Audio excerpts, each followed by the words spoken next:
Bom, podemos começar assim, né? Boa tarde a todos mais uma vez.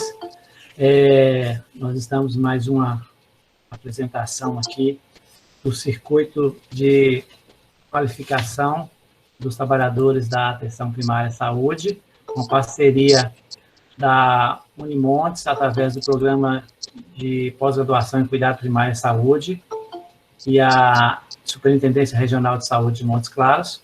Hoje com o professor Mariano Fagundes Neto, médico e especialista e mestre em saúde da família, e vai falar para a gente sobre o manejo do Covid-19. Professor Mariano, com a palavra. Muito bem. Boa tarde para vocês.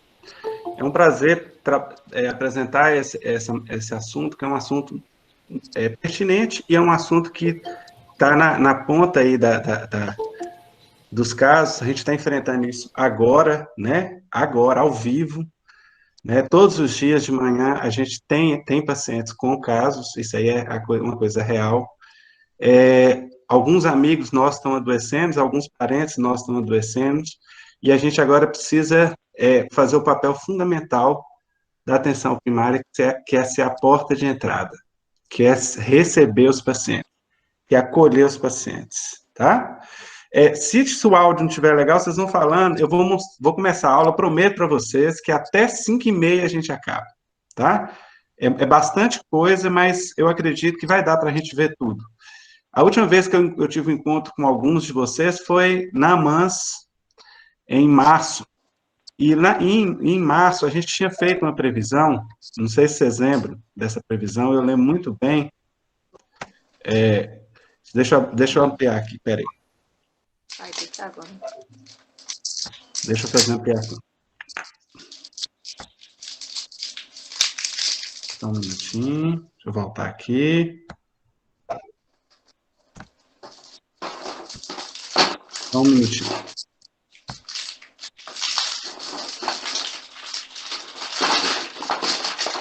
Deixa eu voltar aqui. Mas aqui tá chato, viu?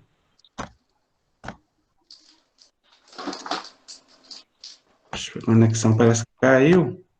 Vocês estão me enxergando? Vocês estão me vendo aí? Estão me ouvindo? Eu não, a gente está ouvindo, sim. Estamos ouvindo, sim.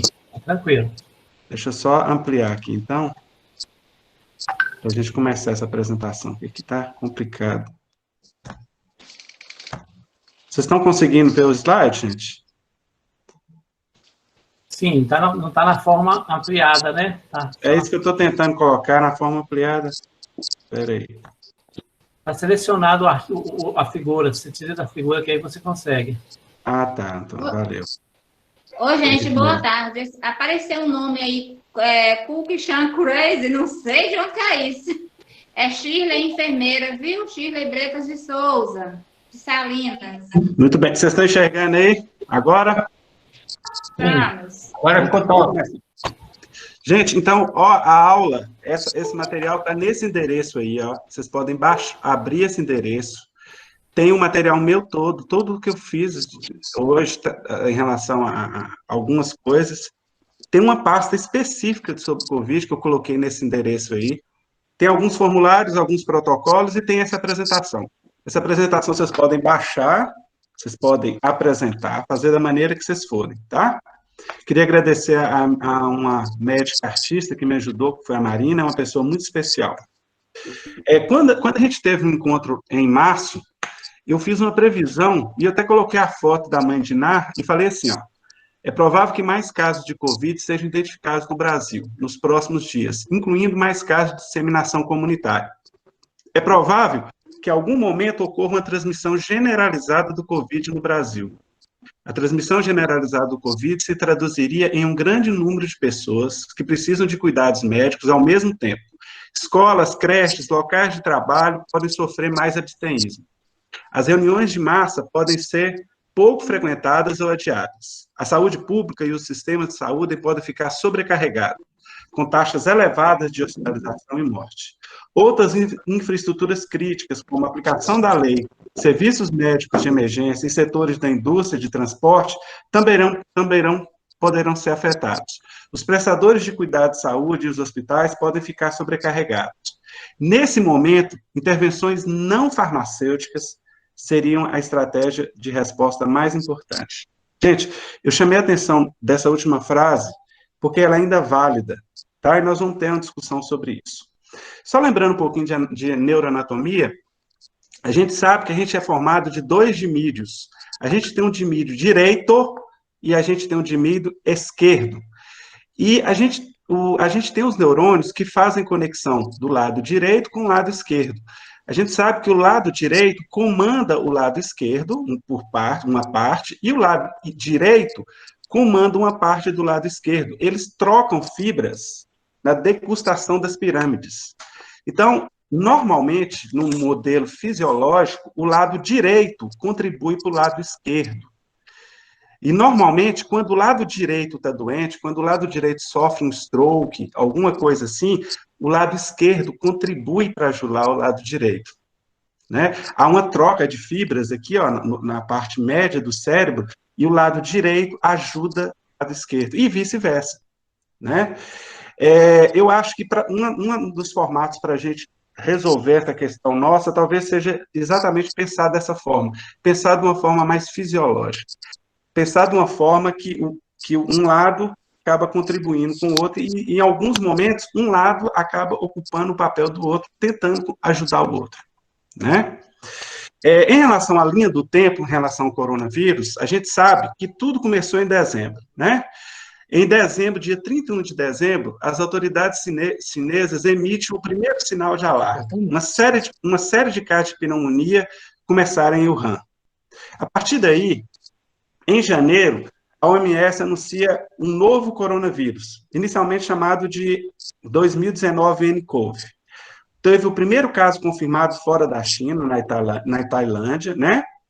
E a OMS declara a emergência global, já com casos em 10 países, Estados Unidos, Japão, Nepal, França, Austrália e Malásia. Quando chega em fevereiro, a gente tem a primeira morte confirmada fora da China, foi na Filipinas, né? E a OMS anuncia uma nova doença chamada de Covid-19, né? Olha para vocês verem, o encontro nosso foi no início de março.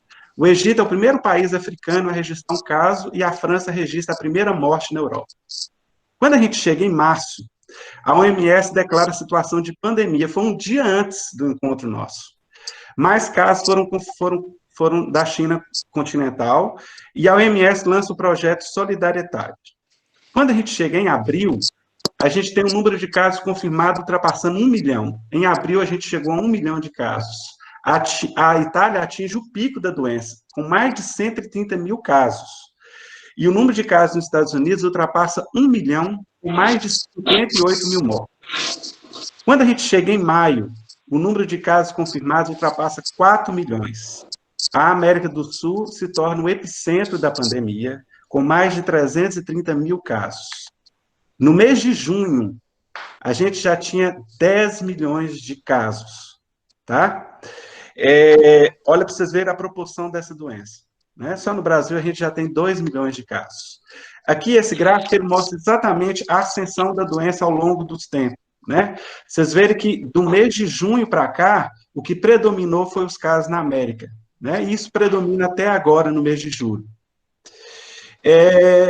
Antes da gente começar a falar sobre a doença em si, vamos falar o que é um contato próximo. Contato próximo, gente, é aquela pessoa que teve contato direto, com aperto de mão, ou um contato desprotegido com secreções infecciosas, ou uma pessoa que ficou frente a frente com outra por 15 minutos ou mais, ou uma pessoa que estava em um ambiente fechado, por exemplo, sala de aula, por 15 minutos ou mais, ou uma pessoa que estava numa aeronave, ou uma pessoa que reside na mesma casa ou ambiente. Esse conceito de contato próximo, ele tem que estar perseguindo a gente sempre, tá? Para a gente entender como que é a transmissão. A transmissão, ela é feita de 3 formas, principalmente. A gente tem a transmissão de gotículas, que são partículas grandes, né?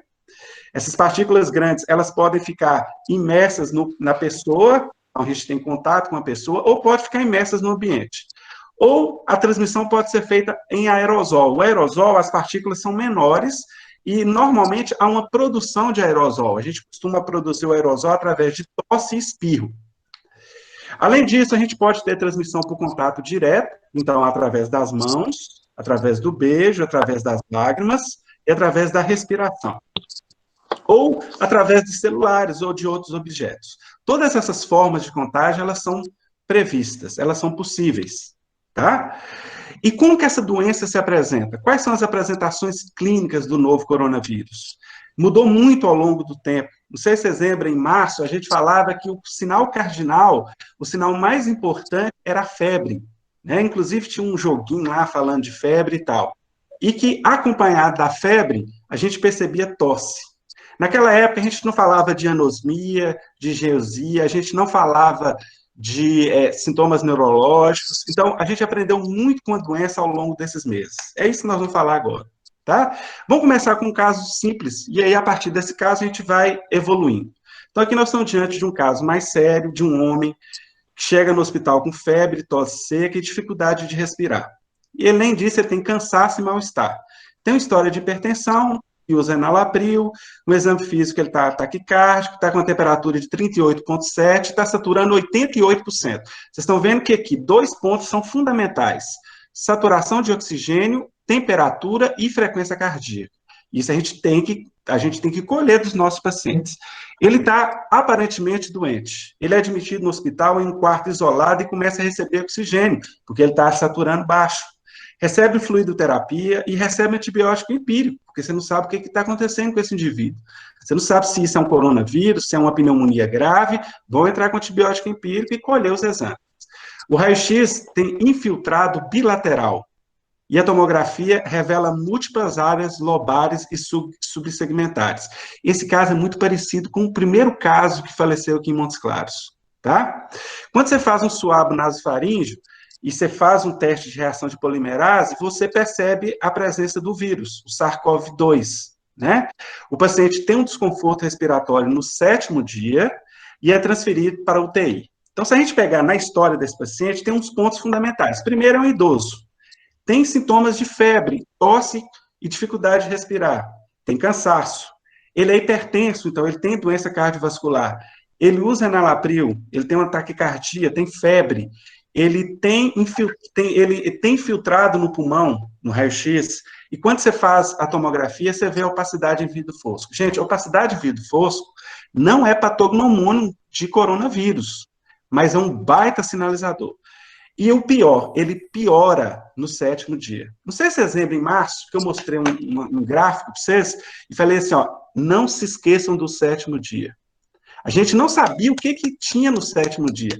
A gente sabia que os pacientes pioravam no 7º dia. Inclusive, eu mostrei um caso americano para vocês, que o paciente piorou bastante no 7º dia. E essa avaliação do 7º dia, a gente preconiza aqui em Montes Claros, ela tem uma lógica de você avaliar esse paciente no 7º dia. É exatamente no 7º para frente que o paciente piora. E nós vamos entender isso por quê hoje. Tá? A gente não sabia disso. A gente aprendeu isso ao longo desses 3 meses. Tá? Então, aqui a gente tem pontos que a gente não pode esquecer. A gente tem que valorizar os sintomas clínicos do paciente, a gente tem que avaliar o paciente e ter uma ideia de como que ele está no 7º dia, no período que ele pode piorar. Tá? Agora vamos ver o segundo caso. Agora nós estamos diante de um caso mais simples. Uma mulher de 26 anos, ela liga para o médico, fala que está tendo uma faringite e uma tosse seca. Dor de garganta e tosse seca. Ela não tem febre. E ela não viajou nos últimos 14 dias. Não teve contato com nenhum outro caso confirmado de Covid. Ela é aconselhada a ficar em casa e se auto-isolar e a ligar para seu médico se seus sintomas piorarem. Na verdade, quem liga para o paciente somos nós, né? A gente que acaba monitorando. Nesse caso, a gente tem uns pontos fundamentais. Aqui nós estamos diante de uma paciente que está com dor de garganta e tosse, mas ela não tem febre. E aí você reflete, poxa, será que esse paciente tem suspeição ou esse paciente tem que seguir um protocolo para coronavírus? Nesse contexto atual, provavelmente sim. Tá? Então, como que a doença se apresenta? Ela pode se apresentar da seguinte maneira, ó. Apenas 15% dos pacientes, gente, vão ter febre, tosse e falta de ar. Febre, tosse e falta de ar é a exceção. Tá? Eu vi isso ontem lá no Independência. Uma senhora de 86 anos, com febre, tosse e dispneia. 90% dos pacientes vão ter mais de um sintoma. Então, isso é a primeira coisa que eu quero que vocês guardem. O paciente ele vai chegar com você com 2 sintomas. tá? Esses sintomas nós vamos descrever quais são, tá? Mas ele vai chegar com 2 sintomas. Outra característica interessante, uma boa parte vai ser minimamente sintomático ou assintomático. Então, outros podem apresentar pneumonia grave, síndrome respiratória aguda, choque, infarto agudo do miocárdio. Alguns podem chegar para você com infarto agudo do miocárdio, com tromboembolismo venoso e com insuficiência de múltiplos órgãos. Tá? Então, isso pode acontecer. Além disso, os sintomas mais comuns são febre, tosse, falta de ar e, olha que interessante, alteração do olfato e paladar. Alteração do olfato e paladar. Então, esses 4 sintomas, qualquer combinação dessas duas, deve-se pensar em coronavírus. Tá? Além disso, a odinofagia poderia entrar aí, mas ela não é tão comum, nós vamos falar dela daqui a pouco. Então, os sintomas menos comuns são dor muscular, dor articular, fadiga, diminuição do apetite, produção de escarro, aperto torácico, sintomas gastrointestinais, incluindo diarreia, dor de garganta, tontura, cefaleia persistente, principalmente cefaleia persistente à noite. O paciente costuma ter muita cefaleia à noite. Sintomas neurológicos, como vertigem, turbação visual. A paciente que eu atendi no Independência, ela estava com sensório comprometido, tendo delírios. Sintomas cutâneos, como rash, rinorreia, dor torácica, conjuntivite e hemoptise. Esses sintomas podem compor a doença. A gente não sabia disso. Naquele mês de março, a gente não sabia isso. A gente aprendeu isso depois desse tempo. Né? Outra característica interessante, gente, esse gráfico aqui ele é muito importante. Deixa eu voltar aqui. Esse gráfico aqui, ele fala assim, ó, 30% dos pacientes não têm sintomas. E uma boa parte deles vão ter imunidade. 55% vão ter sintomas leves, moderados. Uma parte vai ser assintomático, alguns vão ter sintomas leves e outros vão ser imunes. Agora, 10% vão ter sintomas severos. Tá? Esses pacientes com sintomas severos, uma boa parte deles vão precisar de hospitalização. E uma boa parte vai ficar imune. Agora, 5% dos pacientes vão ter sintomas críticos. Esses pacientes vão ficar sintomáticos ao longo do tempo, alguns vão precisar de terapia intensiva e alguns vão entrar em óbito, tá? A gente sabe o seguinte, esse quadro ele é muito importante. A gente sabe o seguinte, 50% dos nossos pacientes vão ser assintomáticos, 50%, tá? O período de incubação da doença é, em média, 4 dias. Então, a partir do momento que você teve contato, igual essa paciente que eu atendi ontem, eu estou de olho. Em 4 dias eu posso manifestar os sintomas. Agora, olha que interessante. Quais são os sintomas? Olha, isso aqui é uma análise de milhares de pacientes, que naquela época a gente não tinha. 67% vão ter tosse. 67% vão ter tosse. A febre vai estar presente só em 43%, com a variação de 36% a 38%. A fadiga vai estar em 38%. O escarro vai estar em 33%, a dispneia em 18%, a mialgia em 14%, a dor de garganta em 13%, a cefaleia em 13% e os calafrios em 11%. Então, esses são os sintomas que a gente chama de sintomas respiratórios. Vocês estão vendo que os sintomas respiratórios aqui, o que predomina é tosse. E naquela época, a gente acreditava que era febre, né? A tosse predomina, mas também você tem uma predominância de fadiga, cansaço, de febre. E aí vem os sintomas não respiratórios, como diarreia, anosmia e digeusia, que está presente em 53%. Então, a anosmia e a digeusia, ela é mais presente do que a própria febre, né? O paciente pode relatar para você perda de olfato e perda de gosto, tá? O paciente pode ter sintomas de AVC, dor de cabeça, vertigem, alterações musculoesqueléticas, alterações psiquiátricas e de comportamento, sintomas de encefalopatia, pode abrir quadro de infarto, arritmias, miocardite, hipercoagulabilidade, eventos trombóticos, e olha que legal, 32% vão ter conjuntivite, secreção conjuntival e hemorragia conjuntival. A gente não sabia disso. A gente não sabia que esses pacientes tinham sintomas conjuntivais. 32% dos pacientes vão ter esses sintomas.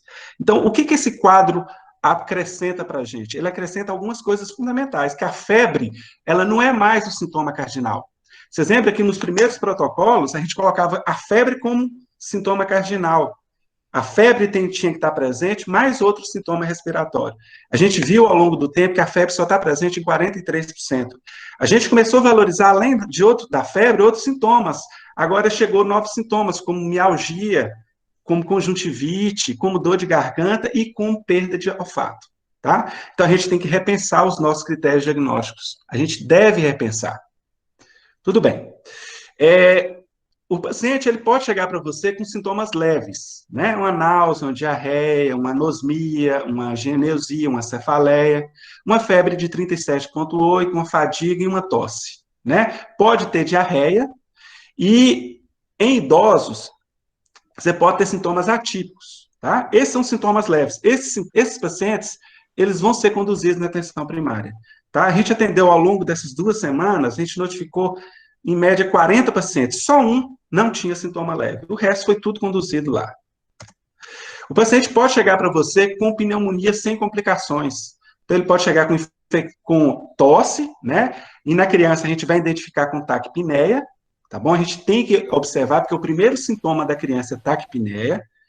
O paciente pode chegar com pneumonia grave, e aí um marcador da pneumonia grave vai ser a dessaturação e a taquipneia.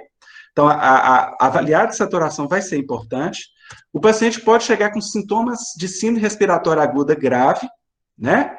Costuma aparecer a partir do dia 8 até o dia 12. Verdade, a apresentação, os slides saiu. O slide saiu, Antônio? Saiu. E agora? A Ediele, Mariano, a Ediele iniciou uma apresentação, por isso que a sua apresentação parou de aparecer. Então, pede para ela parar, para ela cessar a apresentação dela. Ediele, por favor, finalize a sua apresentação para nós darmos continuidade. Mas se ela tiver algum slide interessante, ela pode colocar aí, não tem problema não. E aí, estão enxergando?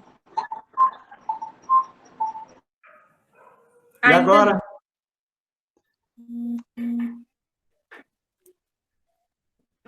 Pede para ela sair, então. Se ela não conseguir sair, ela sai e depois entra novamente. Eu acho que ela saiu, mas aí sua apresentação encerrou. Você vai ter que apresentar de novo. Eu vou ter que voltar à apresentação? Isso. Não necessita, não. Não precisa, não. Tem aquela parte do lado direito aí que tem a foto das pessoas, aí todo mundo da apresentação tem que ir lá e clicar na sua apresentação, todos que não estão vendo o slide. Aí lá na minha apresentação, né? É isso mesmo. Aqui, ó. Vocês estão conseguindo ver?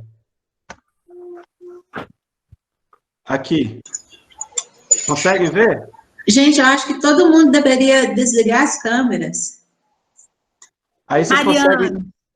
Mariano, nesse caso, uma outra pessoa também iniciou uma apresentação. Aí essa pessoa teria que finalizar a apresentação. Você tem que reiniciar a sua apresentação, senão não aparece novamente. Como é que é reiniciar? Retomar a apresentação? Começar de novo, isso mesmo. Tá, eu então tô conseguindo vou começar. Peraí. Vamos lá. Vai dar certo. Então, vamos abrir aqui de novo. Peraí. E aí? Peraí, deixa eu ver se você abre. É isso. Okay. Abriu? Agora tá ok. Agora sim, tá okay? agora sim. Então Sim. vamos que vamos. Tá, Peraí, deixa eu abrir. Então, vamos lá. Vou maximizar aqui, ó. Beleza? Tranquilo, Antônio? Então, Tranquilo. vamos que vamos. Beleza. Então, olha só, gente. Esse aqui é o protocolo que saiu ontem do Ministério da Saúde, tá?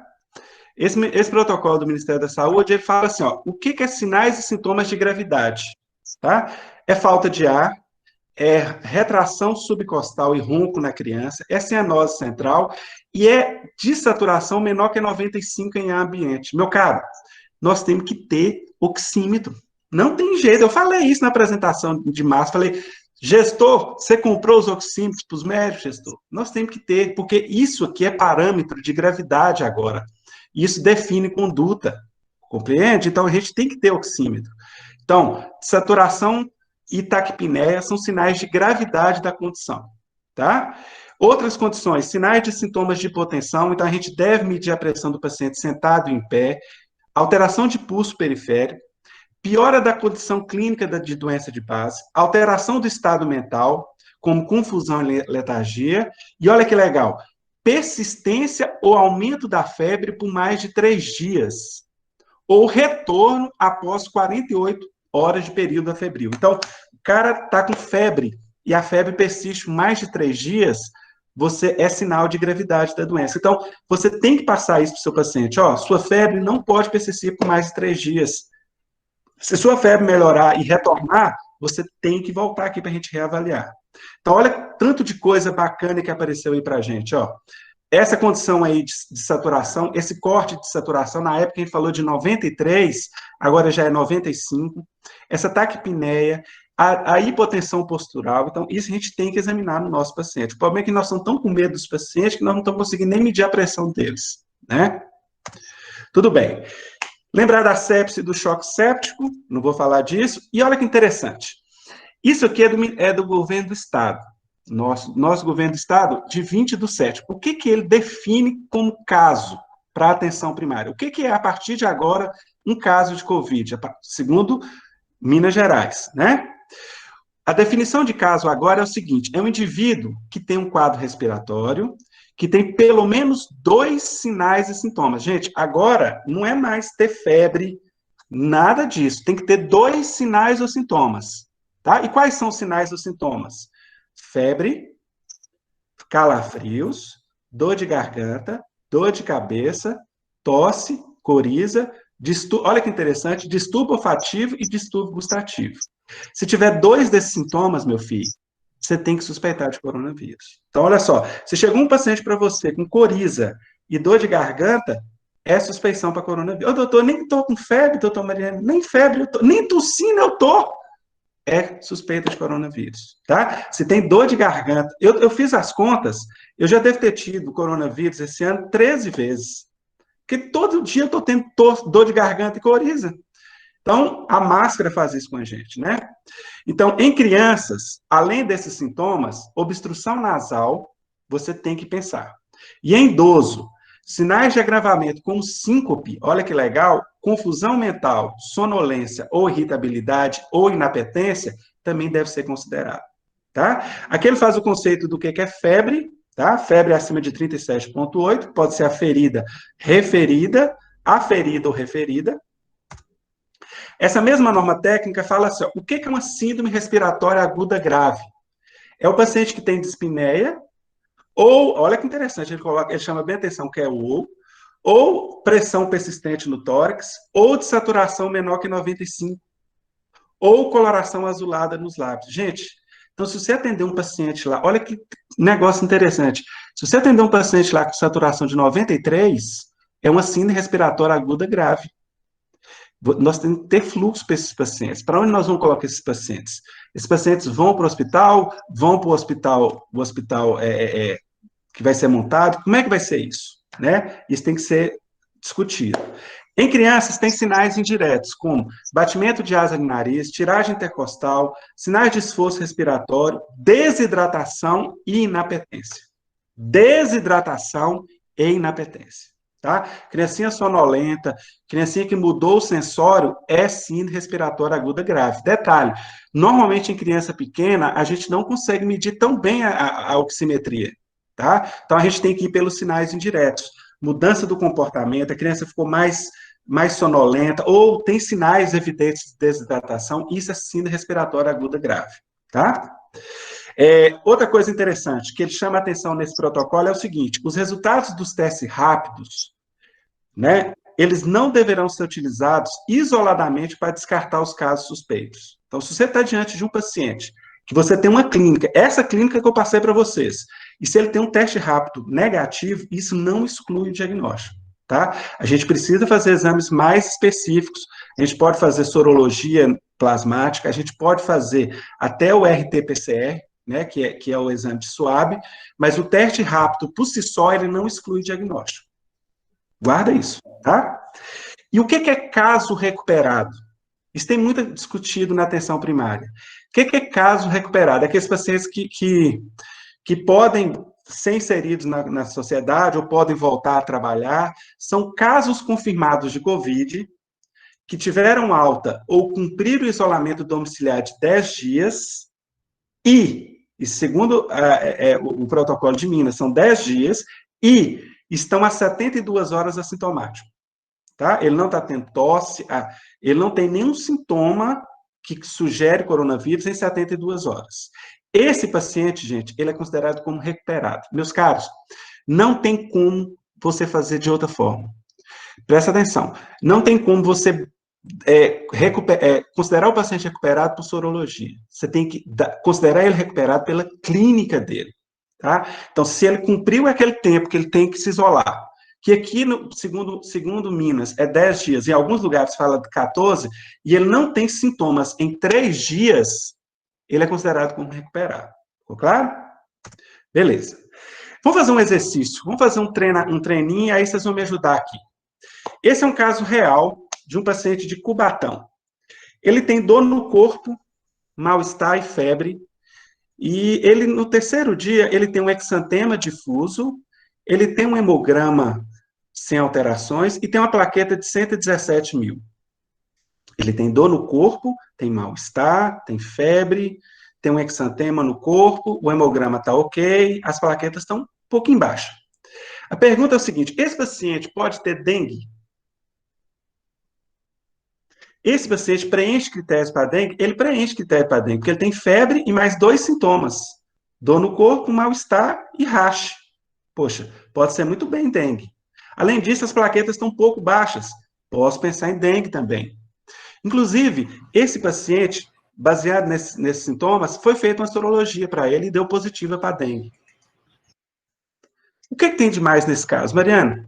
E daí? É dengue, poxa. Manda hidratar ele, vamos passar sais de reidratação oral, vamos passar de pirona, vamos orientar sinais de piora clínica e pronto. Ele não é de grupo de risco, mas ele tem uma característica, meus caros. Ele tem 2...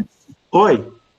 Você vai ter que reiniciar de novo. Mais uma vez, uma pessoa começou aí a apresentar. Vai ter que reiniciar, Antônio? Só começa a apresentar de novo da mesma forma que você fez da outra vez. Eu não sei se tem uma forma de bloquear isso. Retomar a apresentação. Espera aí, vou retomar aqui. Isso. Então, vamos lá. Eu vou voltar nesse caso aqui, que esse caso é importante, viu? Alguns não viram. Espera aí.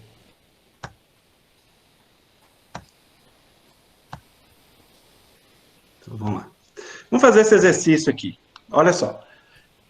Nós estamos diante de um homem de 52 anos que veio de Tubarão, procedente de Tubarão, tem um dor no corpo generalizada, mal-estar, febre, tem um exantema difuso, pruriginoso, um hemograma normal e plaqueta levemente baixa, tá? Se a gente pegar esse caso, a primeira coisa que a gente vai pensar, e a gente pode encaixar ele como dengue, poxa, ele está tendo febre, dor no corpo e exantema.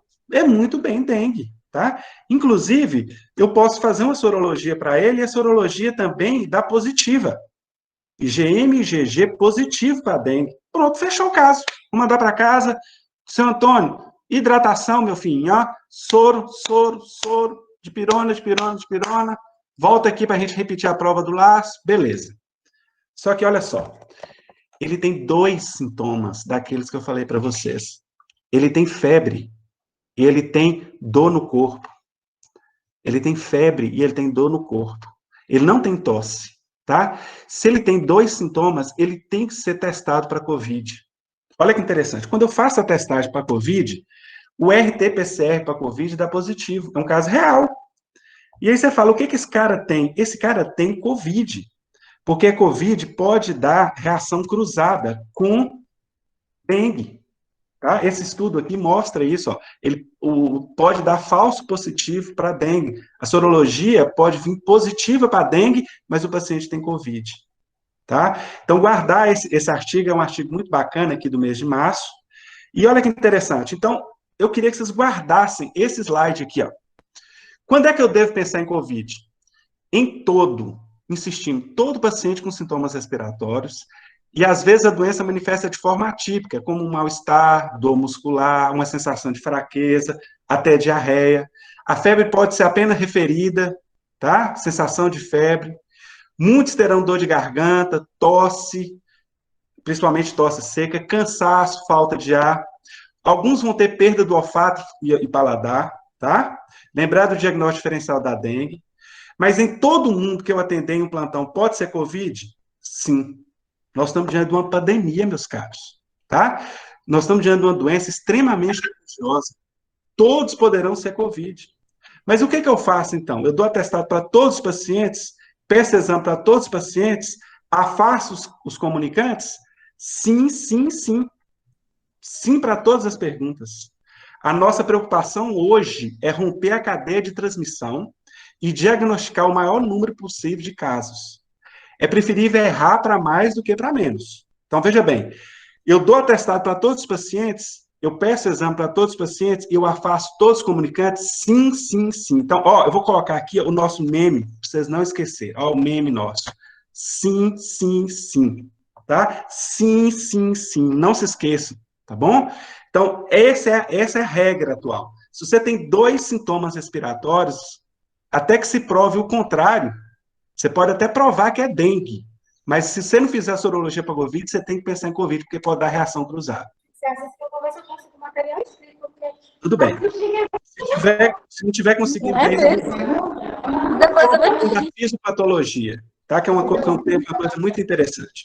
Primeira coisa importante, o órgão principal da doença é o coração, tá? O coração, ele pode sofrer na doença de várias formas. Você pode ter desde infarto até tromboembolismo, uma série de complicações. A doença, aqui, é um paralelo entre o alvéolo normal e o alvéolo com a doença. Quando o paciente tem contato com o vírus, você tem uma produção enorme de citocinas, principalmente interleucina 6, tá? Você tem uma imobilização enorme de neutrófilos e você tem uma inflamação nessa região intersticial.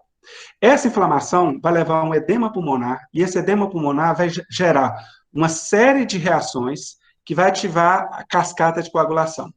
Essa cascata de coagulação, ela pode ser lida pelo dedímero, tá? O dedímero é um marcador indireto dessa cascata de inflamação. E o marcador dedímero, ele pode sugerir sinais de tromboembolismo, tá? O paciente pode ter eventos trombóticos, tanto pulmonares quanto eventos trombóticos periféricos, tá? Aqui é uma imagem melhor, mostrando que o vírus, ele entra para o alvéolo através de um receptor que a gente chama de ACE, o mesmo receptor da angiotensina, só que o receptor ACE2. Ele entra para a célula e ele é incorporado na célula e há uma liberação de uma série de mediadores, principalmente interleucina 6.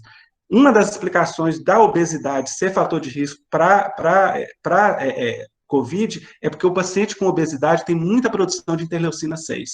A interleucina 6, ela orquestra o processo inflamatório nesses pacientes, tá? Além dela, tem o fator de necrose tumoral, tem fatores vasoativos, protrombóticos, isso tudo vai gerar um fenômeno de protrombose, um processo inflamatório importante no pulmão. Muito mais exagerado do que poderia ser. E veja bem, essa meta-análise aqui mostra fatores associados de piora clínica. Então, aqui vocês estão vendo que a hipertensão é um fator preditor de piora, o diabetes também é um fator preditor de piora, vocês estão vendo que o diamante está do lado direito. Outros fatores associados, como dislipidemia, alguns outros fatores podem ser associados a complicações. Aqui é um estudo muito bacana mostrando que quanto mais idoso o paciente for, maior é o risco de morte por Covid.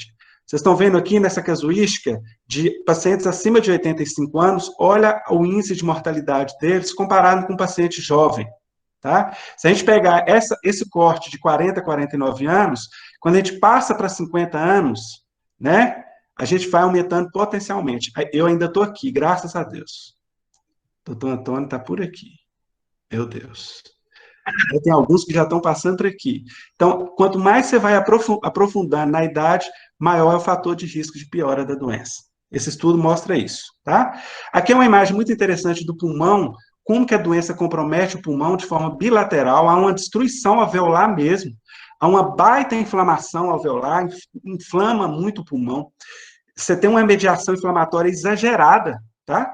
E aí vem um conceito muito interessante, se tem muita inflamação, talvez o interessante seja usar anti-inflamatório, inclusive o corticoide, em alguns momentos, ele pode ser importante aí, né, nesse contexto de complicações graves. O corticoide ele pode ser salvador nessas situações, porque ele vai tentar diminuir exatamente essa cascata inflamatória que ocorre aí.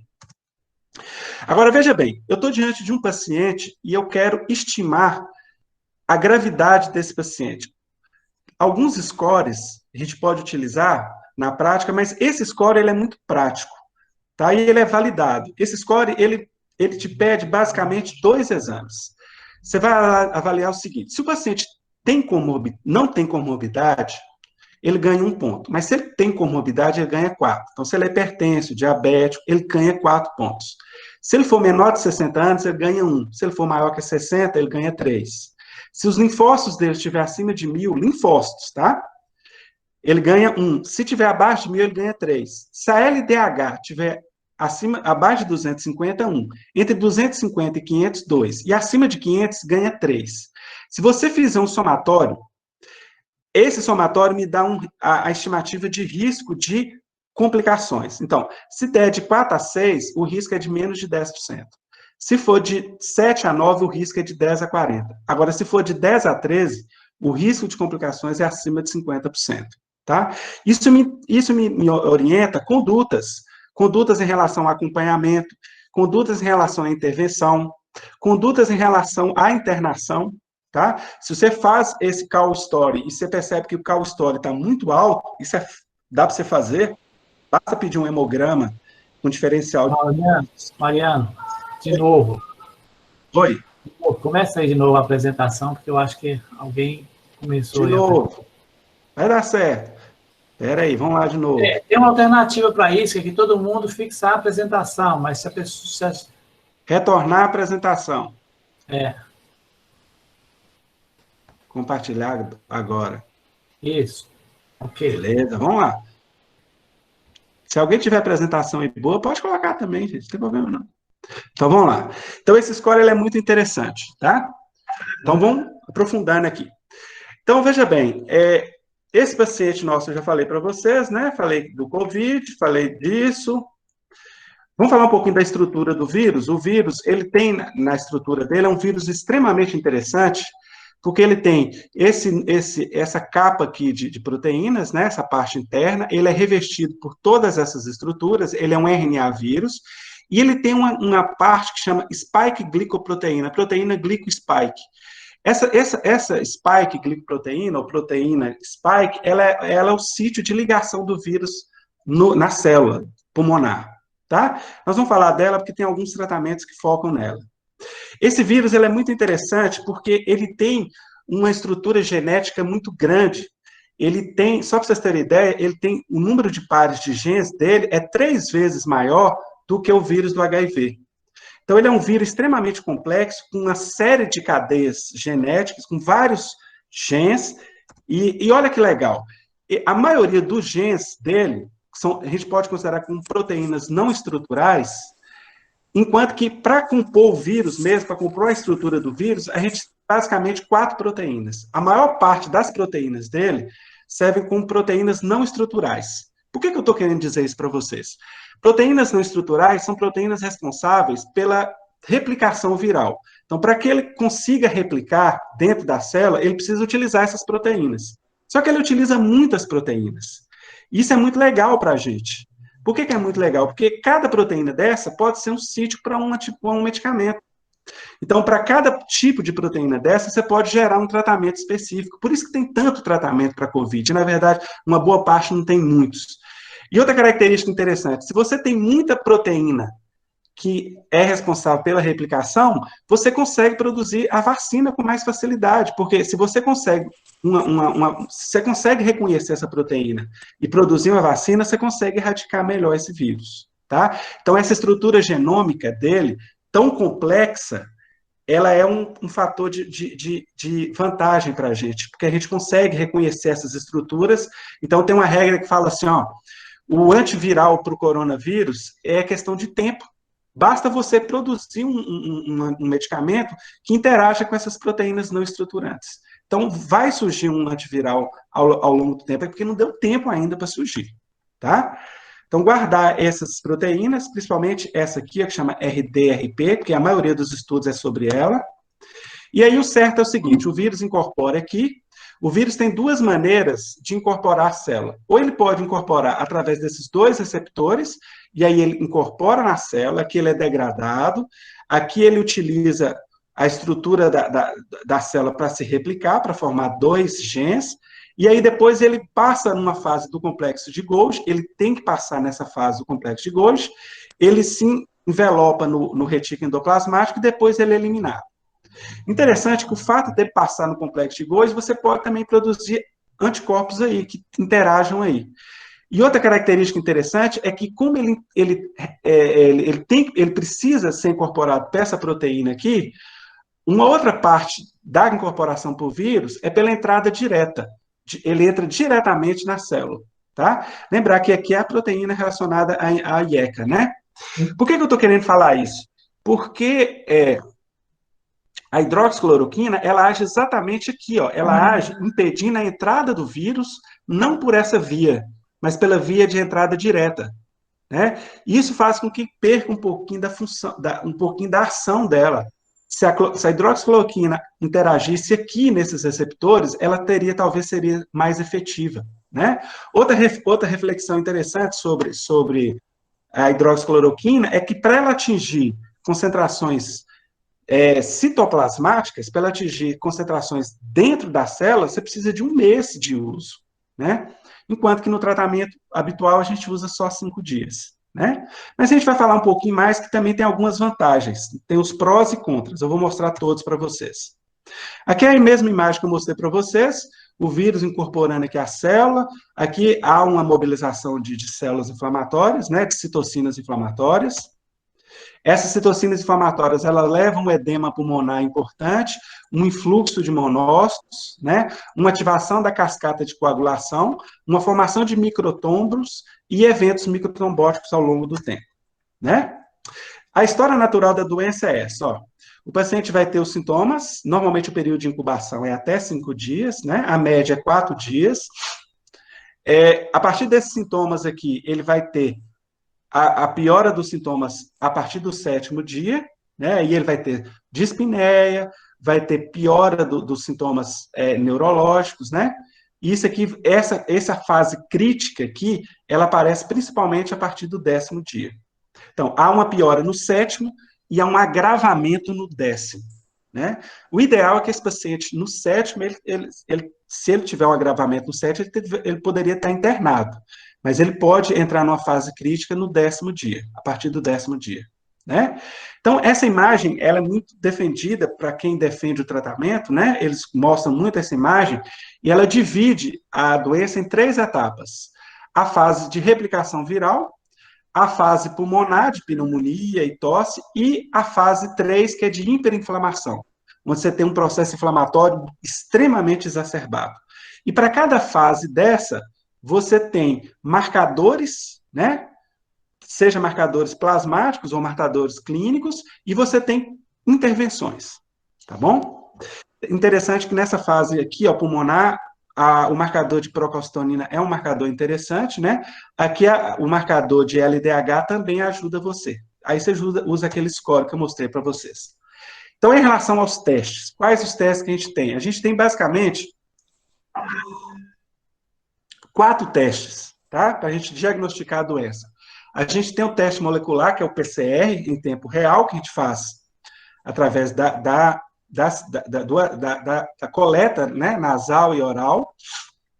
Tem uma especificidade enorme, 100%. O que significa isso? Se tem uma especificidade de 100%, gente, isso é um teste extremamente específico, né, e ele exclui a doença quando ele vem negativo, né? Você tem a sorologia. Você tem, basicamente, a sorologia em forma de quimiluminescência, tá? É a que é mais utilizada no Brasil. Essa sorologia de quimiluminescência é feita aqui em Montes Claros. Ela tem uma especificidade, uma sensibilidade razoável, tá? O tempo ideal da coleta é a partir do 10º dia. Aqui coloca 15 dias, mas a gente pode colher a partir de 10 dias. Você tem uma sorologia que é mais específica, que é o ELISA, só que o ELISA ele é voltado para IgA, ele me dá uma sensibilidade, uma especificidade razoável. Lembrar que a quimiluminescência é equiparável ao ELISA, e você tem o nosso bendito teste rápido. O nosso teste rápido, ele é um teste imunocromatográfico, ele tem uma sensibilidade e uma especificidade relativamente baixa, tá? Isso aqui são os melhores testes, tá? Não são os que a gente utiliza, não. Então, lembrar aqui, ó, que eu queria guardar, que vocês guardassem essa imagem aqui. Essa imagem ela é muito importante e está nesse protocolo do Ministério da Saúde que saiu ontem, que é aqui, ó. O RT-PCR, a gente consegue fazer até, em média, 10 a 14 dias. A partir de 10 a 14 dias, o diagnóstico ele vai ser feito através de sorologias, tá? Então, qual é o tempo ideal para a gente fazer uma sorologia? Do 10º até o 14º dia. Tá? Alguns protocolos preconizam a partir do 14º dia. O que a gente está vendo na prática? Que a partir do 7º, do 8º dia, a gente está fazendo sorologia. Isso é um pecado, tá? O ideal é fazer a partir do 10º dia. Guardem isso aí. Essa sorologia que eu digo é tanto a sorologia de teste rápido, quanto a sorologia plasmática, tá bom? Tudo bem. O RT-PCR é um exame mais específico, né? É o exame mais sensível, e ele tem uma característica muito interessante. Aqui, ó, esse CT, ele é inversamente proporcional à carga viral. Então, você consegue, no 4º dia, pegar muito bem o vírus no suave nasofaríngeo. Então, em comparação ao orofaríngeo, o nasofaríngeo aqui é inversamente proporcional à carga viral, tá? Então, você que está menos, a carga viral está bem alta. Então, olha que interessante.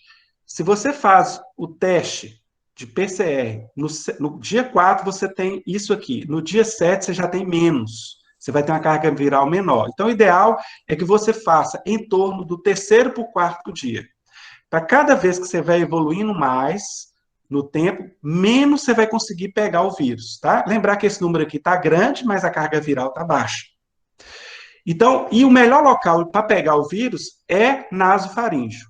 A orofaríngeo também pega, mas nem tanto, tá? A urina, as fezes, também pega, mas nem tanto. Se você for escolher um sítio, o sítio ideal é o nasofaríngeo. Se você for escolher o dia ideal seria entre o 3º e 4º dia. Lembrar que, de acordo com que você vai passando com o tempo, se você chega no 7º dia, a chance de pegar o vírus na nasofaringe é menor. Então, esse é o dia ideal, 4º dia. Então, eu já dei 2 dias para vocês. Eu dei o dia de fazer o teste nasofaríngeo, que é o 4º, e dei o dia de fazer a sorologia, que é a partir do 10º. Se você puder fazer a sorologia no 14º, é melhor, tá? Vocês vão entender daqui a pouco por quê. Então, aqui, esses estudos mostram que o suave nasal, ele tem maior concentração de vírus, tá? Aqui, ó, é um estudo mostrando que o tempo ideal seria, principalmente, a partir nesse período aqui, ó, do suave, você pegar em torno do 4º até o 6º dia, você vai ter mais chance de pegar o vírus, tá? E aqui outra coisa interessante, dependendo da forma que o paciente te mostrar a doença, você tem uma carga viral maior. Os pacientes tipicamente sintomáticos, a cultura vai dar muito sensível, enquanto que você tem os pré-sintomáticos, a cultura é menor. Você não consegue pegar tantos vírus, tá? E olha que interessante, por que eu estou falando dessa carga viral?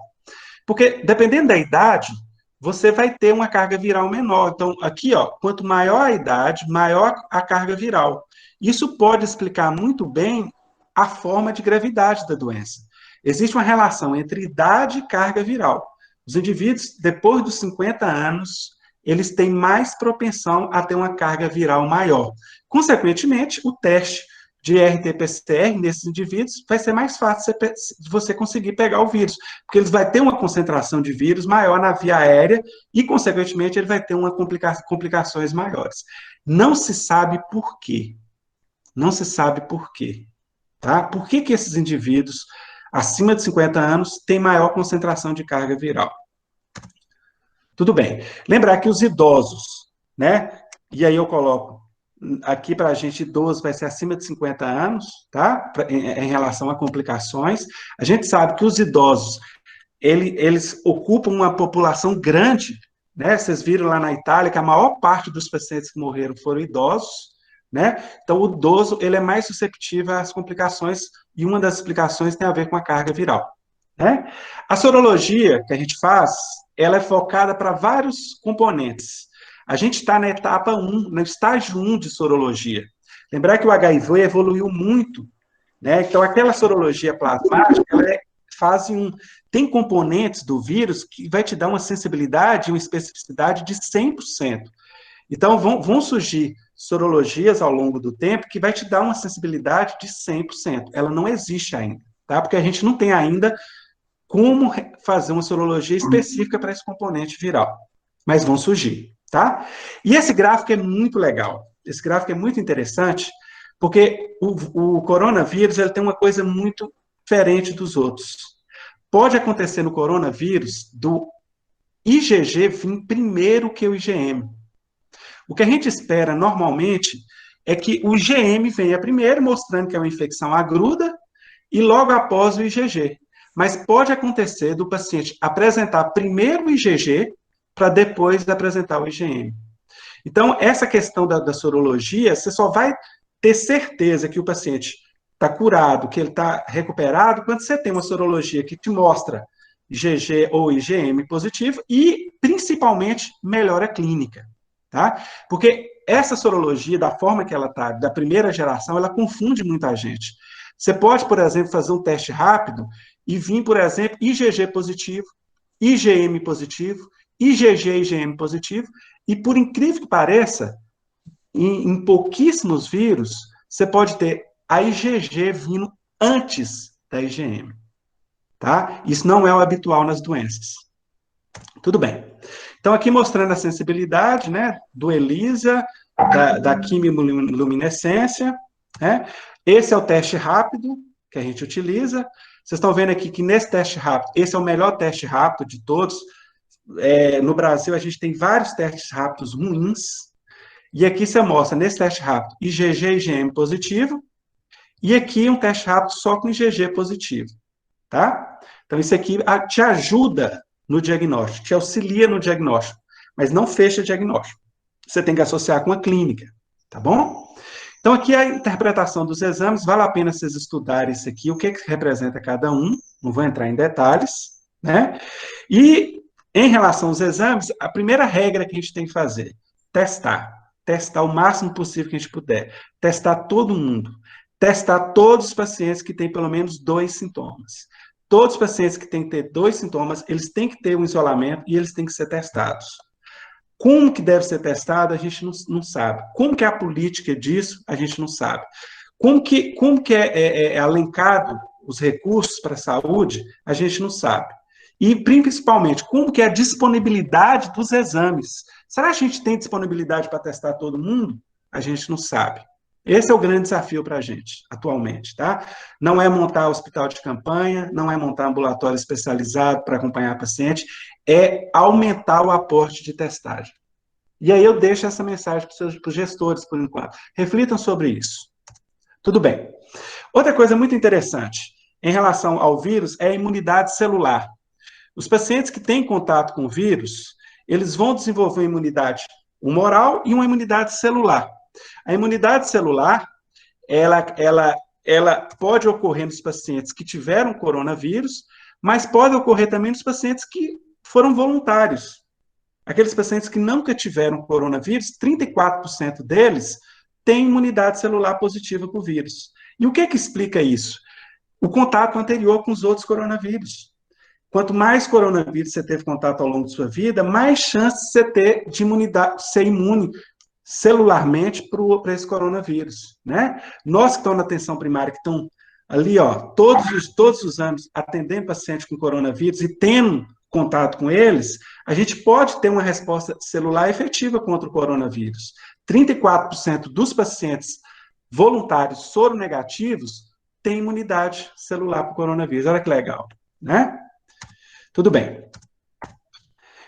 Como é que eu faço o fluxo de atendimento para o paciente? Tá apertado até agora, gente? Falta só 10 minutos. Se tiver puxado, vocês falam. Eu falei que ia terminar 5h30, mas depois dessas interrupções nós vamos ter que ampliar mais 10 minutos. Mas vocês podem bater o ponto lá. Então, vamos lá. Isso aqui é um protocolo do Einstein, e ele fala, e ele coloca uma coisa muito interessante, que ele baseia na saturação, baseia na frequência respiratória, mas ele coloca uma coisa muito interessante aqui, ó. Você deve isolar o paciente, sempre, né? Se tem 2 sintomas, você tem que atestar para esse paciente, aqui ele coloca 14 dias, você tem que usar o oseltamivir, tá? Nos pacientes com grupo de risco, e outra coisa interessante, você tem que pensar o uso de antibiótico, né? Se aquele paciente, se você não tem um controle absoluto daquele paciente, e se você tem uma suspeição que aquilo ali pode ter colonização bacteriana, você tem que ser mais permissivo no uso de antibiótico, tá? Então, e ele coloca aqui o antibiótico padrão, amoxicilina com clavulanato, tá? A amoxicilina com clavulanato seria um antibiótico coringa aí pra gente, não a azitromicina, que o pessoal propaga tanto. Então, se você tem um paciente que você não tem, que você não consegue ter a plena certeza que você está diante de uma infecção bacteriana, e tem suspeição bacteriana, mesmo pensando em coronavírus, mesmo isolando seu paciente, você tem que ser um pouco mais permissivo, nesse momento agora, no uso desse antibiótico, tá? Os pediatras vão quebrar a minha cara, mas essa é a regra na maioria dos protocolos, tá? Esse protocolo eu acho muito interessante, que é de Florianópolis, tem a versão dele do dia 20 agora, eu coloquei lá no material para vocês podem baixar depois. Ele é um protocolo para atenção primária, ele foi concebido para atenção primária, e ele tem umas coisas muito interessantes, tá? Ele coloca aqui, primeiro, para garantir para os profissionais de saúde a EPI adequada, né? Começando desde o acolhimento, organizar as filas, manter um fluxo único, o paciente com suspeita, ele tem que passar num atendimento e voltar, e não pode entrar, não pode ter contato com os outros pacientes, lá a gente faz isso, o paciente, ele é acolhido na porta, e se ele tem 2 sintomas, ele já vai para um fluxo, que a gente chama de covitário, ele vai ficar num local específico, ali ele vai ser atendido, acolhido, e ele vai ter as orientações e vai se dispersar por outro local, tá? Ele não vai ter contato direto com os outros pacientes, ele não vai entrar, nem, no caso nosso lá, ele nem entra dentro da unidade de saúde, a gente atende ele num espaço à parte lá, tá? Isso é muito importante. Em todo momento, oferecer o álcool gel, desde a entrada do paciente, tá? O paciente tem que ter essa disponibilidade de álcool gel. Esses pacientes que a gente considerar como suspeita, a gente tem que oferecer máscara para eles têm que sair da unidade com máscara cirúrgica, tá? E aí a gente vai procurar os sintomas cardinais, né? Se ele tem esses sintomas cardinais, ele vai entrar no fluxo para coronavírus. Se ele não tem sintomas cardinais, ele vai entrar no fluxo normal da atenção primária. Lembrando que todos têm que usar máscara, tá? Ou máscara cirúrgica ou máscara caseira. Mas os pacientes com risco de ter coronavírus, eles têm que ser oferecidos para ele máscara cirúrgica. Ele vai esperar numa sala de espera específica, você vai explicar para ele o risco do coronavírus, que os sintomas podem ser transmitidos, que ele tem que ficar em isolamento, tá? Você tem que organizar as cadeiras para que tenha uma distância de 1 metro entre eles, tá? Então, isso você tem que organizar lá. E oferecer a máscara cirúrgica para esse paciente é fundamental, para os pacientes suspeitos. Tudo bem.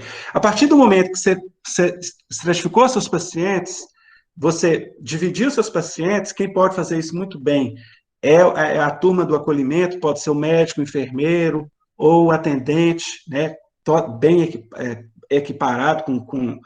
E aí esses pacientes vão para um espaço, e nesse espaço, o que você deve fazer? A primeira coisa que você tem que fazer nesses pacientes é procurar os sinais de alarme.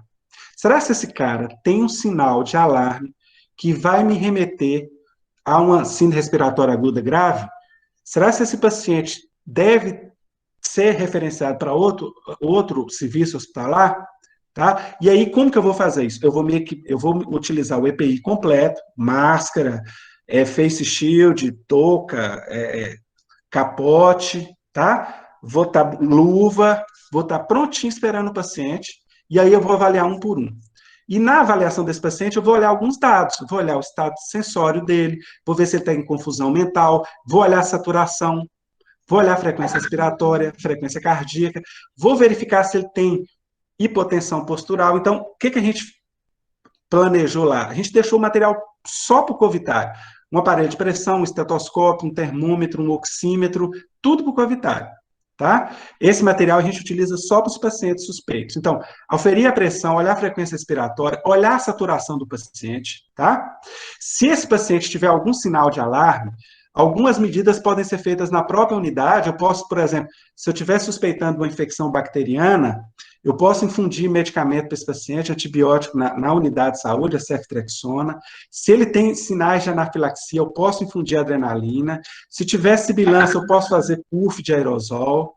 Tá? Então, se tiver sinais de embolização, eu posso aplicar oxigênio se eu tiver disponibilidade. Tá? Então, tudo isso aqui eu posso fazer. Se tiver diabetes, eu posso compensar o diabetes antes de referenciá-lo, tá bom? Então, isso aqui eu vou ter que montar na minha unidade. Como que eu vou montar? Tendo um espaço específico para esses pacientes, tá? E sempre buscar esses sinais de alarme. Isso é fundamental. Beleza. A partir daí, a partir dessa busca, eu vou avaliar. Realmente esse paciente tem COVID, eu vou tomar essas medidas, vou isolar esse paciente, mas eu devo, incansavelmente, eu devo procurar outras condições, outras patologias que têm como sintoma cardinal a febre, tá? Esses dias, o pessoal mandou para o covitário um paciente com febre e dor de garganta, e era uma amigdalite, uma faringoamigdalite bacteriana, tá? Então, veja bem, se esse paciente teve área de dengue, eu tenho que pensar em dengue. Se ele teve rash com coceira, eu devo pensar em zika.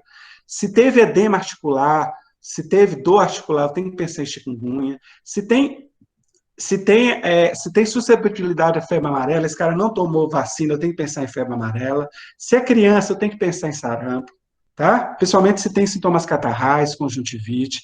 Se tem rash, eu tenho que pensar em rubéola. E olha só que interessante, eu devo pensar em leishmaniose visceral.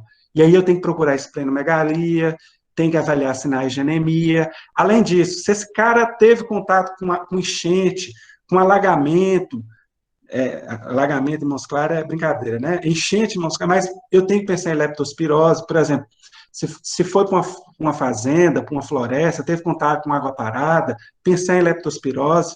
Lembrar que a leptospirose tem uma característica muito interessante, que é a dor muscular, né? Principalmente na panturrilha. Cuidado, viu? O paciente com leptospirose pode ter rash, pode ter febre, tá? Pode ter conjuntivite. Então, se tiver uma dor muscular importante, pensar em leptospirose. Então, eu destaquei esse slide para vocês entenderem que nem tudo é COVID, gente. Nem tudo é COVID. A gente tem um viés de proximidade em relação ao COVID que é natural. A gente vai sempre evocar essa doença, mas a gente tem que pensar que a vida continua, que tem outras doenças associadas aí na frente. Ontem, por exemplo, eu vi um relato de uma paciente internada no covitário com sintoma, com descompensação de insuficiência cardíaca, mas ela estava com dispneia, crepitação, e o profissional achou melhor internar no covitário, no hospital. Mas era uma descompensação da insuficiência cardíaca. Então, sempre pensar em outros diagnósticos, tá? Então, esse protocolo está muito legal, acho que vale a pena vocês lerem ele, tá certo? É um protocolo bem rico, porque ele mostra passo a passo como que deve ser tomada as medidas. Vamos falar um pouquinho de tratamento. 10 minutos, prometo para vocês, tá? Então, o tratamento teórico para o coronavírus vai ser da seguinte forma. Eu posso começar o tratamento impedindo que o vírus entre dentro da célula. E aí eu posso produzir anticorpos, né, monoclonais, que agem aqui nos receptores, nesses dois receptores, principalmente no AC2. Então, esses anticorpos monoclonais, isso virou um mercado muito grande, né? Tem uma indústria que produz isso, que foi vendida agora por $1 bilhão. Ela age exatamente aqui, ó, nos receptores, impedindo que o vírus incorpore na célula. Mas eu posso, por exemplo, impedir que o vírus entre de forma pela endocitose. Ele pode entrar pela endocitose. E aí quem age é a cloroquina e a hidroxicloroquina, né?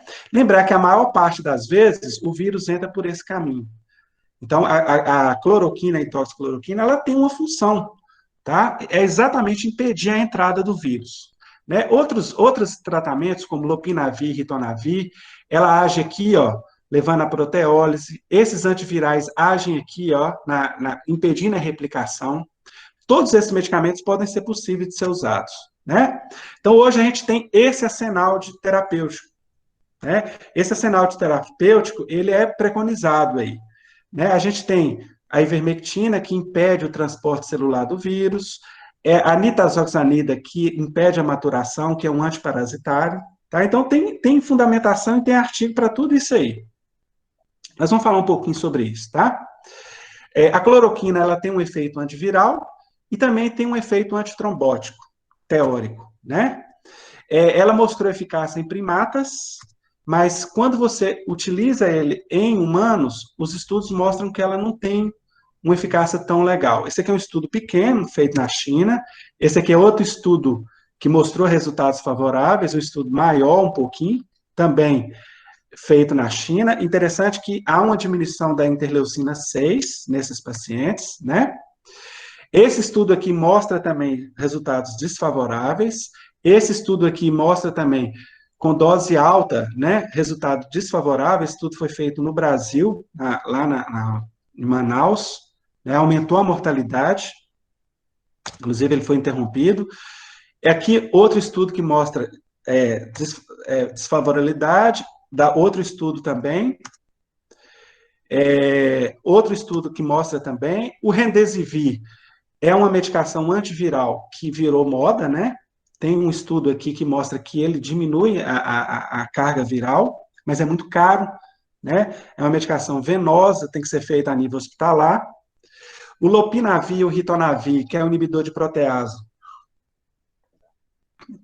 nessa meta-análise mostrou não ter melhora clínica nesse grupo. Em relação à coagulopatia, a gente sabe que a corticoterapia ela tem um efeito interessante, principalmente os pacientes mais graves, eu vou falar disso daqui a pouco, tá? A corticoterapia no COVID, no início, ela não se mostrou muito eficaz, principalmente no início da doença. Esse estudo multicêntrico aqui mostrou que não era efetiva, né? Mas quando você utiliza numa fase mais adiantada, principalmente a dexametasona, ela se torna efetiva. Eu vou falar daqui a pouco para vocês. Quando eu interfiro na interleucina 6, e aí eu uso anticorpo antimonoclonal, você consegue interromper a doença. Olha que legal essa imagem. Aqui é a ligação da proteína ao receptor humano, né, o ACE. Então, essa proteína spike que eu falei para vocês, ela se liga aqui ao receptor e incorpora para dentro da célula. O que um anticorpo faz? Ele impede isso. Ele se liga aqui, ó, e faz com que o vírus não se incorpore. Então, é um lobby muito grande para esses anticorpos, né? São caros, né? E uma forma para a gente ter esses anticorpos é oferecer para o paciente o plasma. Então, o que a gente faz? A gente oferece para ele o plasma convalescente. Então, tem um trabalho feito aqui, tem um trabalho feito na USP, na Unicamp, no Einstein, onde você dá plasma de paciente que teve o COVID, né? Você faz uma depuração do plasma e dá para o paciente doente, né? A gente ainda não tem o desfecho desse estudo, mas esse estudo baseia exatamente nesse mecanismo. Você vai dar anticorpos contra esses receptores, né? Parece ser um estudo promissor, só que a gente não tem o resultado final dele, né? Em relação às publicações dos medicamentos, eu procurei na internet, gente, olha para vocês verem, eu encontrei só 12 milhões e 100 mil protocolos. Só para vocês terem ideia, tem mais de 2 mil protocolos para Covid em atividade no mundo. Então, é impossível você estudar isso ao mesmo tempo, né? As medicações que a gente tem são essas, vou falar algumas delas, né? Esse kit que alguns locais preconizam, né? A gente tem um protocolo de Porto Seguro, tem um protocolo lá do Ceará, né? O protocolo de Porto Seguro, alguns protocolos utilizam a hidroxicloroquina, utilizam a azitromicina, os dois juntos, né? Os ministros lá que estão doentes, eles estão usando os dois, hidroxicloroquina e azitromicina. Alguns outros profissionais adicionam a vitamina D, o zinco, alguns utilizam a ivermectina, né? E aí você vai fazendo as combinações. Em Porto Seguro, eles estão usando agora a nitazoxanida, associado com a cloroquina, uma associação de 2 medicamentos. Eu vou mostrar alguns estudos falando sobre isso. A cloroquina tem vários estudos in vitro que são eficazes, mas in vivo a gente tem poucos estudos mostrando eficácia. Tá? Pouquíssimos estudos. Aqui são os estudos relacionados à hidroxicloroquina. Aqui é um pouquinho da história desse medicamento. Tá? A ivermectina é um antiparasitário, tem estudos pequenos mostrando que diminui carga viral, né? Alguns pacientes, alguns locais estão utilizando como profilaxia, né? Inclusive minha sogra tomou como profilaxia, né? Ela está isolada, mas mesmo assim ela tomou. A nitazoxanida, ela tem um efeito parecido com a ivermectina. Outros medicamentos com azitromicina e o oseltamivir, você pode ser utilizado também.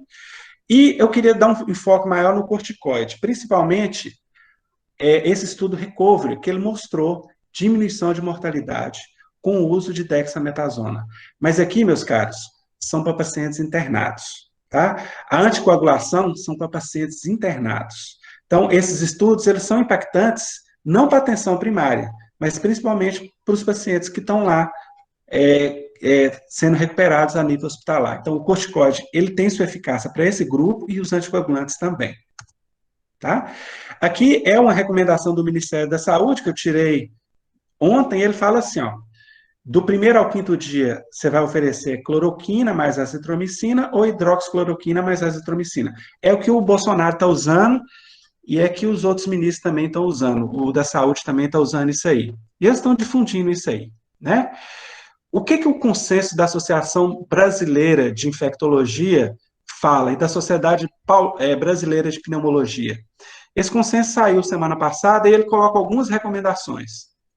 Não utilizar hidroxicloroquina de rotina no tratamento, não utilizar a combinação de hidroxicloroquina e azitromicina, não utilizar oseltamivir no tratamento do COVID, tá? Utilizar tratamento empírico do oseltamivir na suspeita de influenza, naquele paciente que está com uma síndrome respiratória aguda grave, e aí você não sabe a etiologia, aí sim você pode utilizar o oseltamivir.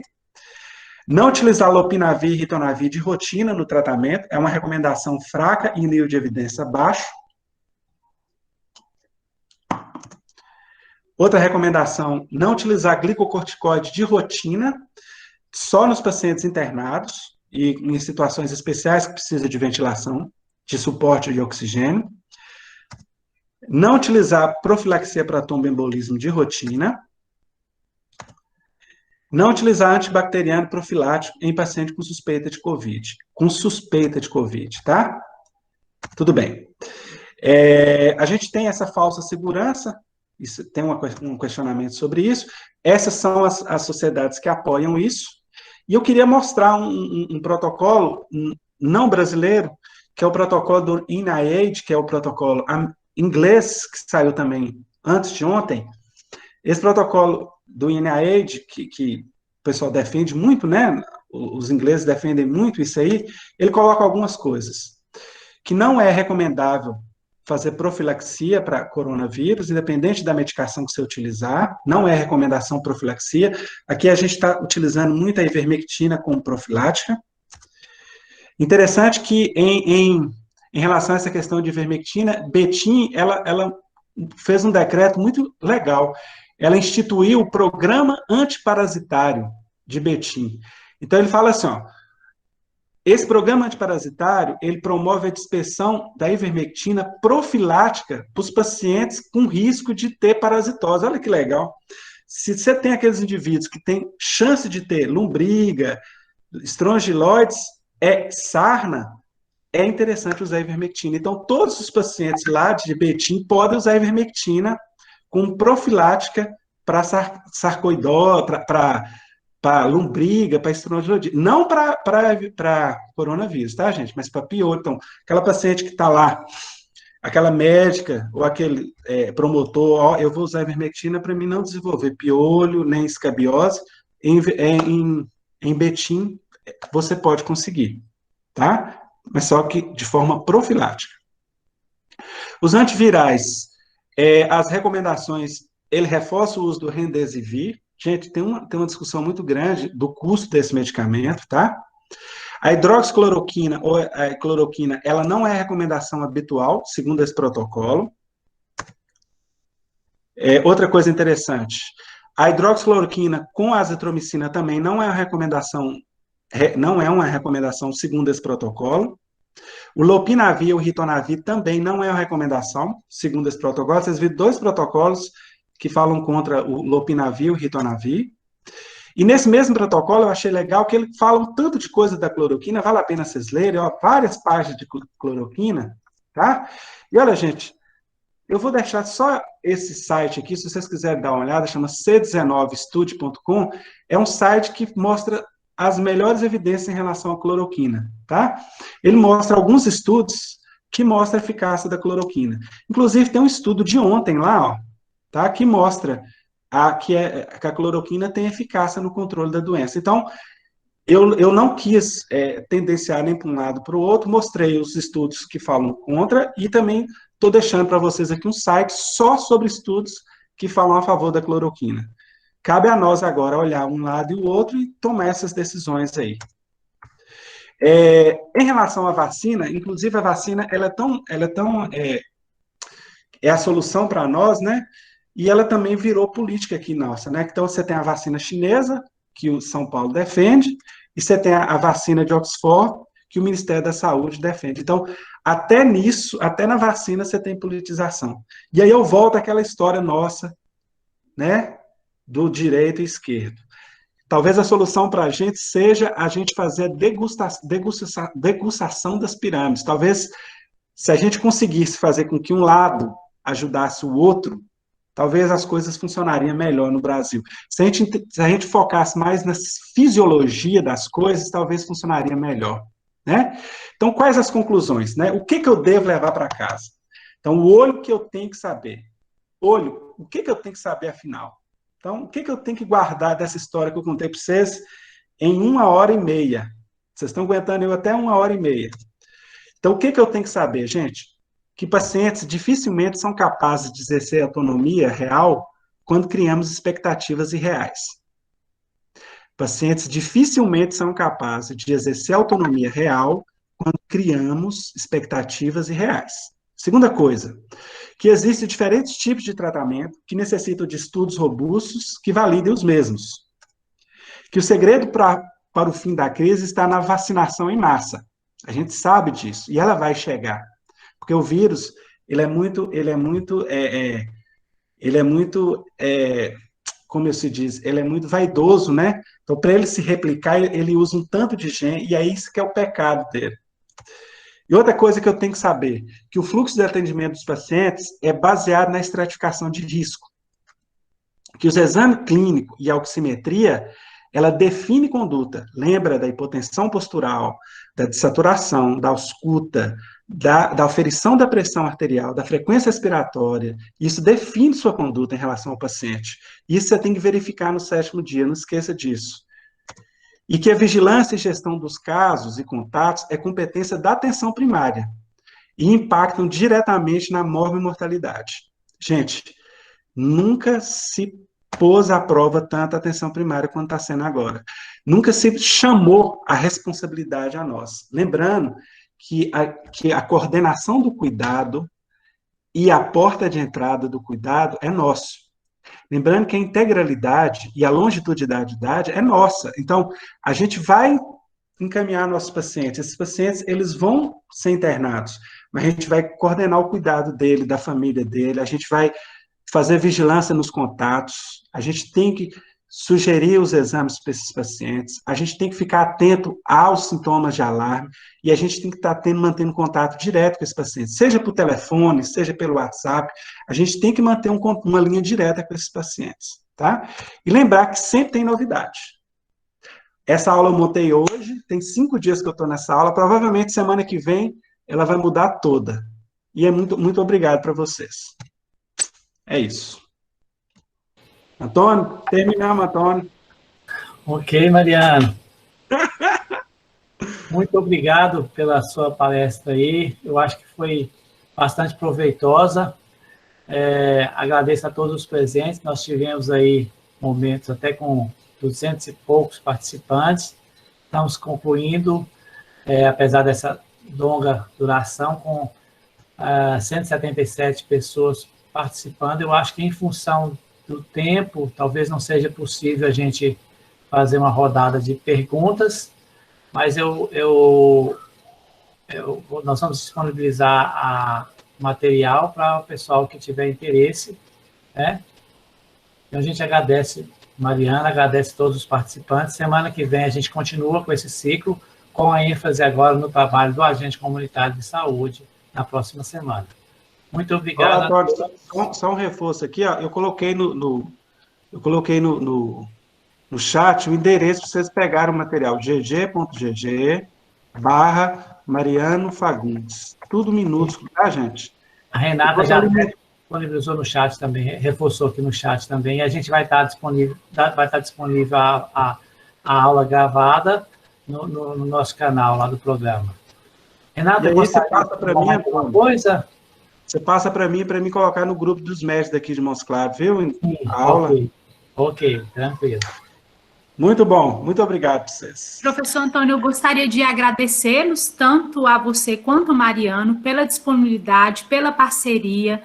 Podem ter certeza que a aula de hoje irá contribuir muito para a qualificação dos profissionais que estão na linha de frente, e eu espero que a atenção primária esteja cada vez mais preparada para vencer essa guerra contra a Covid.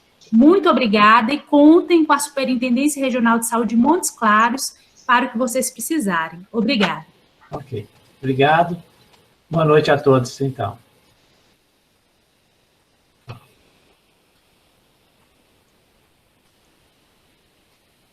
Boa noite a todos. Boa noite.